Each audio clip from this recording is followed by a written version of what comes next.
अस्सलाम वालेकुम, क्या हाल है? खैरियत से आप? जैसे कि आप जानते हैं कि हम आपके लिए इन्फॉर्मेटिव वीडियोस लेकर आ रहे हैं आजकल।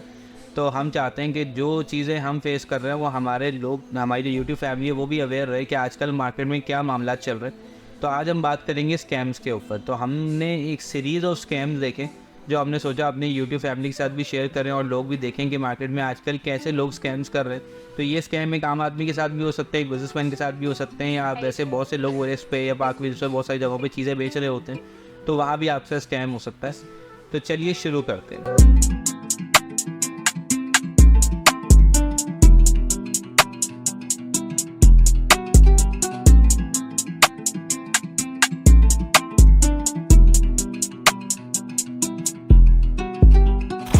तो मैं आज अब बताता हूँ पहला स्कैम।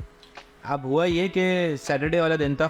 रेगुलरली मैं जैसे डेली का कोर्स ऑफ बिजनेस होता है, लोग आ रहे होते हैं, उनसे बात हो रही होती है। तो मेरे पास दो फैमिलीज ऑलरेडी बैठी हुई थी। तो एक साहब अंदर चलते हुए आए, उन्होंने गाड़ी दुकान के सामने पार्क करी। उससे उतर के आया, नई गाड़ी से बंदा उतर के आ रहा है, एक वेल टू डू बंदा है, वो आया, उसने सलाम दुआ करी। उसने बोला भाई मुझे सिंगल वॉशर चाहिए। मैंने कहा ठीक है मिल जाएगा। मैंने बताया ये प्राइस है। बोलते ठीक ओके हो गए। फिर उसने बोला मुझे एक आयरन भी चाहिए। हमने बताई भाई ये प्राइस है। तो बोलता है मुझे ना आयरन और जो ये वॉशिंग मशीन है ना, इसके 7 पेयर्स चाहिए। तो मैंने बोला हम होलसेल नहीं करते, आपको अगर क्वांटिटी में चाहिए, इनके कंपनी की तरफ से रिस्ट्रिक्शंस होती हैं बहुत सारी कि आप ना मार्केट के अंदर माल नहीं दे सकते। तो हम होलसेल नहीं करते। और मैंने कहा भाई हम होलसेल नहीं करते, तो आपको क्या उस दुकान पे देने के लिए चाहिए क्या? तो बोल रहा नहीं मुझे दुकान के लिए नहीं चाहिए, मेरी 7 कज़न्स की शादी है तो मुझे 7 को देना है। पहला रेड फ्लैग भाई, 7 कज़न की शादी हो रही है और एक साथ 7 कज़न्स की शादी हो रही है, तो ये मतलब ये पहला रेड फ्लैग था मेरे लिए। फिर दूसरी बात है, उसने मुझे बोला कि ठीक है आपका नाम? मैंने कहा मेरा नाम फैज़ान। तो अचानक से ना उसने हाथ बढ़ाया, बोलता मेरा नाम भी फैज़ान है। मैंने कहा अच्छा अच्छी बात है भाई। तो दूसरा रेड फ्लैग ये कि आपसे वो बहुत जल्दी फ्रैंकनेस करने की कोशिश करेगा। बंदा अपनी एक इमेज बनाएगा आपके सामने, आपका इमेज पोजिशनिंग करेगा कि आपको लगे कि हाँ he is a credible person. उसके बाद उसने मुझसे सलाम दुआ करी। उसके बाद उसने बोला कि भाई मुझे 7 पेयर जो मैंने आपसे बात की है ना, आप मुझे इसका अमाउंट बता दो। मैंने इसका टोटल किया, अमाउंट बोलते हैं इसमें कोई डिस्काउंट मिल रहा है, ये ऑलरेडी डिस्काउंटेड प्राइस है। और हमारे यूट्यूब चैनल के ऊपर मुख्तलिफ, जैसे कि आपने देखा है, आइटम्स के ऊपर सेल लगी हुई थी। जो 2 आइटम वो मांग रहा था, वो 2 आइटम ऑलरेडी सेल के अंदर थे। तो बोलता है ठीक है। उसने फ़ौरन ना, उसके पास एक शॉपर था, शॉपर खोला, उसमें से चेकबुक निकाली। अब मैं तीसरा रेड फ्लैग मेरे सामने आ चुका था, चेकबुक। उनके शाम के बज रहे थे 7 साढ़े 7 बज रहे थे, बैंक ऑब्वियसली बंद हो चुके हैं। तो मैंने कहा अच्छा ठीक है बनाएं चेक। वो चेक बनाने लगा। मैं कहने लगा अच्छा आप जो ये 7 पेयर्स हैं ना, ये मैं आपसे मंडे को उठाऊंगा और उनमें से 2 आयरन मुझे अभी चाहिए। मैंने बोला आप ना जो चेक बना रहे हैं ना, इसके अंदर 2 आयरन का जो अमाउंट है ना वो मत डालिएगा। ये 2 आयरन जो है ना आप अलग से ले रहे हैं ना, तो ये आप अभी मत डालिए। तो वो तो 1 मिनट के लिए रुक गया। बोलता है समझ में नहीं आ रहा क्या कहना चाह रहे हैं। मैंने कहा भाई मैं ये कहना चाह रहा हूँ कि आप मंडे को कह रहे हैं ना सामान डिलीवर करवाना है, तो जब मंडे को सामान डिलीवर करवाना, चेक तो अभी क्लियर नहीं हो सकता, चेक तो मंडे को क्लियर होगा। जब चेक मंडे को क्लियर होगा तो मैं आपको सामान अभी कैसे दे दें? कह रहे नहीं मुझे पूरा सामान नहीं चाहिए, अभी फ़िलहाल मुझे आप 2 आयरन दे दें खाली। तो मैंने बोला 2 आयरन तो मैं आपको दे दूँगा, लेकिन इसकी अमाउंट या तो आपको मुझे कैश देनी पड़ेगी या फिर आपको मुझे ऑनलाइन करना पड़ेगा। तो बोलने का यार आप कैसी बात कर रहे हो, मैं आपसे 2-2.5 लाख रुपये का सामान खरीद रहा हूँ और आपको चेक दे रहा हूँ, आपको क्या लग रहा है कि मैं आपको चीटिंग कर रहा हूँ आपके साथ? मैंने कहा चीटिंग की बात ही नहीं है, हमारा सिस्टम ही नहीं है कि हम चेक पे स्टॉक नहीं देते अपना। हम जो भी सेल करते हैं या तो कैश पे करते हैं या कार्ड पे करते हैं या फिर ऑनलाइन ट्रांसफ़र, बैंक ट्रांसफ़र पे लेते हैं। अगर चेक भी लेते हैं तो फिर हम बैंकिंग टाइमिंग के अंदर लेते हैं। बैंक टाइमिंग में चेक आपका कैश हो जाएगा, हम आपको सामान दे देंगे।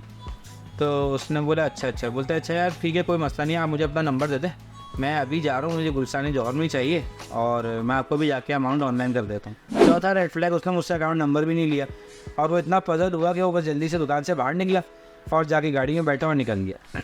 उसने मुझे अपना नंबर भी दिया जो कि ऑब्वियसली फेक नंबर था। मैंने उसके ऊपर कॉल भी करी तो किसी और ने उठाई, बोला नहीं यहाँ पर तो कोई फैज़ान साहब नहीं होते। इस तरीके से मैं एक और स्कैम होने से बच गया। तो आप लोग भी इस चीज़ पे ख़ास नज़र रखें। अगर कोई आपको कोई भी चीज़ के बदले चेक दे तो वो चेक अनलेस कि वो चेक कैश ना हो जाए, या अगर पे ऑर्डर दे तो अनलेस कि वो पे ऑर्डर कैश ना हो जाए, तो आपने ये सामान नहीं देना। दूसरा एक मैं आपको वाक़या सुनाता हूँ जो मैंने लास्ट ट्यूसडे को एक्सपीरियंस किया। अब दूसरे साहब एक साहब मेरे पास आए, उन्होंने बोला हमें 2 एसी चाहिए। मैंने बोला मिल जाएंगे। बोले ये एसी है, ठीक है डन हो गया। उन्होंने बिल बनवाया। बिल बनवाने के बाद बोला कि आप ना ये डिलीवरी दे दें मुझे यहाँ पे गुलशन में, ये लकी वन मॉल के पास मुझे डिलीवरी चाहिए, तो मैं वहाँ जाके आपसे एसी रिसीव भी कर लूँगा, पेमेंट भी आपको वहीं मिल जाएगी। बोलता है किसी गाड़ी वाले को बुला ले। मैंने कहा अच्छा भाई। तो सेल्समैन ने बोला ठीक है मैं गाड़ी वाले को बुलाता हूँ। उसने गाड़ी वाले को बुलाया, गाड़ी वाले की उनसे बात हुई तो बोलने के यार मुझे ना वहाँ से भी 2 AC उठाने। तो मैंने कहा आप वहाँ से भी AC खरीद रहे हो, वहाँ तो कोई दुकान नहीं। मतलब नहीं वहाँ से ना एक ब्यूटी पार्लर है, उससे हमने AC खरीदे हैं, यूज़ वाले AC। तो वो 2 AC लेकर मैं आऊँगा, फिर यहाँ से आपके 2 AC उठाऊँगा। मतलब लोग ना चीटिंग करने के लिए एक प्रॉपर सिनेरियो सोच के आते हैं कि मुझे बात किस तरीके से करनी है, किस तरीके से लेके चलना है। अब आप देखें यहाँ नोट करने वाली बात ये है, अगर वो डायरेक्ट किसी भी सुजुकी वाले के पास जाएगा तो ऐसे कोई भी चल के नहीं चला जाएगा उसके साथ और उस पर भरोसा नहीं करेगा। लेकिन क्योंकि मैंने बुलाया तो सुजुकी वाला ये समझेगा कि भाई ये इनका कस्टमर है, इनसे लेता रहता है वो चीज़, तभी हमें बुला रहे हैं, साथ भेज रहे हैं। अब वो क्या हुआ कि हमारे बंदे ने उनसे थोड़ा इसरार भी किया कि भाई आप AC लोड करके ले जाओ, जब आप कह रहे हो आपने सामने ही जाना है तो फिर क्या ज़रूरत है आप वहाँ से लकी वन से आओगे, फिर दोबारा यू टर्न लेकर आओगे, फिर इधर आओगे। तो बोलता नहीं वो मसला नहीं, वो मैं ले जाऊँगा, अभी आप मुझे बस सुजुकी वाला देते मैं वहाँ से 2 AC उठा लूँ।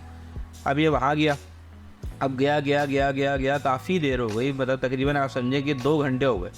मैंने कहा यार सुजुकी वाले को फ़ोन तो करो कि दुकान बंद होने का टाइम हो रहा है, 9:30 हो रहे हैं, तो वो आ जाए। और ये ना हो कि दुकान बंद होने के बाद आए फिर दुकान खोलनी पड़े या फिर कल का बोलना पड़े, फिर कस्टमर भी थोड़ा सा पैरानॉइड होता है कि भाई आपसे बात करे गया था फिर आप इस तरीके से कर रहे हो। तो खैर सुजुकी वाले को फ़ोन किया तो सुजुकी वाला कह रहा है यार मैं तो यहीं पर खड़ा हुआ हूँ लकी वन के सामने ही, और वो गाड़ी से उतर के गया, कोई 2 घंटे हो गए वो तो वापस ही नहीं आया। फ़ौरन मेरा दिमाग इस पर गया, मैंने बंदे से बोला, उससे पूछे इसने कोई इसको पैसे तो नहीं दिए? तो बोलता है कि नहीं पैसे तो नहीं दिए। तो जब मेरी इससे सुजुकी वाले से बात हुई मैंने बोला कि भाई 2-2.5 घंटे हो गया, कहाँ रह गया? तो उसने बोला कि भाई वो बंदा गाड़ी से उतर के गया, इतनी देर हो गई वापस ही नहीं आया। मेरा फ़ौरन दिमाग इस तरफ गया कि मैंने बोला उसने आपसे कोई पैसे तो नहीं लिए? बोलता है मुझसे 1500 रुपये लेकर गया है कि मैं आके आपको वापसी में देता हूँ। मैंने बोला यार आप तो इतने पुराने बंदे और आपने क्यों दे दिए पैसे, अब वो नहीं आएगा वापस। और वही हुआ, जब उसने जाके मालूम किया वो जिस दुकान के अंदर दाखिल हुआ था उसके अंदर पीछे वो आर पार की दुकान थी, उसका एक शटर आगे था एक शटर पीछे की साइड पे था। वो आगे वाले शटर से दाखिल हुआ, पिछले शटर से निकल के भाग गया। तो इस तरीके से ना एक सुजुकी वाला उससे काबू में आ गया, हम नहीं बन पाए। तो ये था दूसरा स्कैम। बाकी ये कि हम इस तरह के स्कैम टाइप की जो वीडियोज़ है वो आपके लिए लेकर आते रहेंगे, अब ताकि आम आवाम को भी पता चले कि कैसे आजकल स्कैम्स हो रहे हैं मार्केट में। क्योंकि जैसे कि आप जानते हैं महंगाई है, गुर्बत है और अनएम्प्लॉयमेंट है, तो उसके साथ साथ इस तरह के जो बहरूपी है ना ये मार्केटों में निकले हुए जो मुख्तलिफ तरीक़ों से दुकानदारों को घेरने की कोशिश करते हैं। एक मैं आपको तीसरा स्कैम भी बताता हूँ। एक कस्टमर का मेरे पास मोबाइल पे फ़ोन आया कि मैंने आपसे काफ़ी सामान लिया हुआ है, तो मुझे एक AC चाहिए, एक डिस्पेंसर चाहिए और एक वॉशिंग मशीन चाहिए। मैंने कहा मिल जाएगी। उसने बोला कि कौन सी होगी? मैंने बताया ये ऑप्शन है। बोलते जो बेहतरीन है ना आप ये 3 बता दें और उसका बिल बना के मुझे भेज दें। मैंने कहा वो चाहिए कहाँ पर? तो बोलते ये गुलशन इकबाल में इम्तियाज़ की जो वो बना हुआ है ना सुपर मार्केट बनी हुई, उसके ऊपर जो फ्लैट है ना साइमा के, वहाँ चाहिए। मैंने यहाँ से ना एहतियातन तौर पे ना इनके था तो करीब का एड्रेस, लेकिन मैंने 3 बंदे भेज दिए। अब वो बंदे लेके मेरे वहाँ पहुँचे तो आगे ऑलरेडी 2 बंदे खड़े हुए थे बाइक पे। तो उन्होंने बोला भाई ये सामान जो है ना आप यहाँ पे रखो और आप तीनों हमारे साथ आ जाओ सामने रोड पार बैंक है, वहाँ से आपको कैश निकाल के देते थे। तो मेरे बंदे ने बोला कि भाई तीनों में क्या करना है, मैं आपके साथ चलता हूँ, वो कैश निकाल देता हूँ। तो बोलता नहीं आप सामान यहाँ पर उतार दो, आप तीनों हमारे साथ चले। और जब उसने देखा कि भाई ये तो 2 साथ खड़े हैं, तो उसने बोला चार 2 मिनट रुको मैं आओ। वो दोनों बंदे वहाँ से निकल गए। तो मेरा आप लोग को यही कहना है कि भाई आजकल बहुत एहतियात करें, ऐसे किसी पे भरोसा ना करें। बहुत सारे स्कैमस्टर्स मार्केट में घूम रहे हैं जो आपको हर तरीके से बेवकूफ़ बनाने की कोशिश करेंगे। तो आप हमारी वीडियो को लाइक करें, शेयर करें, सब्सक्राइब करें हमारे चैनल को, हम ताकि इस तरह की वीडियोज़ आपके लिए लाते रहें। कमेंट करके ज़रूर बताइएगा क्या आपको ये वीडियो इन्फॉर्मेटिव लगी या इस वीडियो में कहाँ आपको गलती फील हुई जिसको हम बेहतर बना सकते हैं। बहुत बहुत शुक्रिया। अस्सलाम वालेकुम। That's it.